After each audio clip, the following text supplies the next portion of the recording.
I just finished watching Anora, one of the last Oscar contenders for this year that I've been catching up on. It's a story written and directed by Sean Baker about a stripper and sex worker in Brooklyn, Anora, known as Annie, who starts a relationship with one of her clients, the son of a Russian oligarch. He pays for her to spend the week with him as he parties with his friends and travels to Vegas, and he suddenly proposes marriage. So they quickly get married at a Las Vegas chapel, travel back to New York, and suddenly there's a hammering on the door. It's associates of his father who want to know what on earth he's playing at. He makes a run for it, and the heavies, along with Annie, have to figure out what happens next. This is not a particularly good film, and if this is the best of Sean Baker's work, I worry about what the rest must be like. I found it to be far too long. It's about 2 hours and 20 minutes. The opening segment is about 3/4 of an hour, and it could be cut down to less than half of that. There is so much time spent on unnecessary. Just get on with it. Just get on with it. The film feels like it's trying to go for a rougher, street level, 21st century take on a Billy Wilder story. And it fails so badly because it thinks it's a comedy, but it's almost never funny.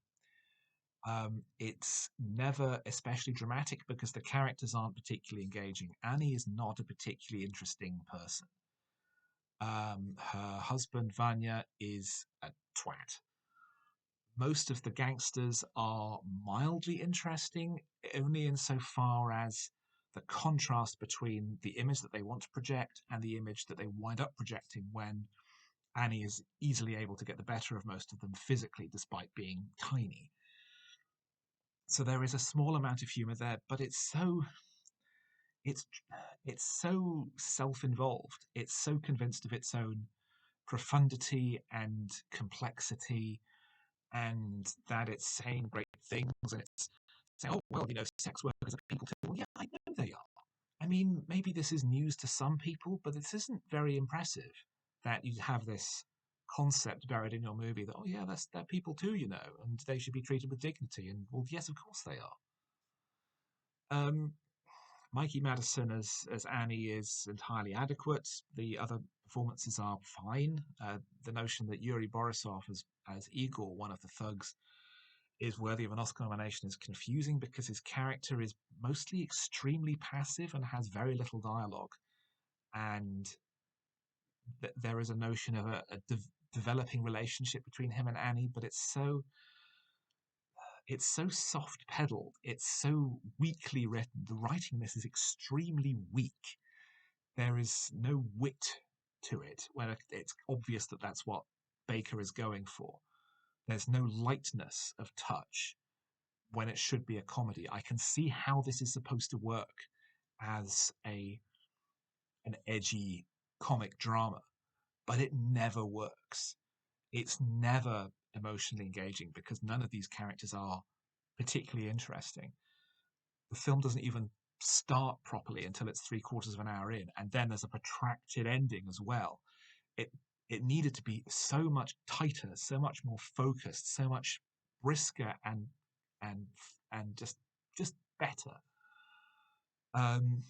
Baker needs someone to tell him no, to tell him to do better, and because he doesn't, the result is a film that's flabby and slow. And I was checking the running time multiple times in the last 10 minutes because I wanted it to be over. This isn't good enough. Most of the films up for Oscars this year are downright bad, and it makes me wonder what people are seeing in these things, where there is acclaimed quality work like Civil War, like Blitz, like A Different Man, that are getting completely passed over in favor of poor quality material like this. I'm supposed to still be watching Conclave and Wicked. I have high hopes for Conclave, because I've seen previous Robert Harris adaptations and he's generally very strong. But I'm dreading Wicked.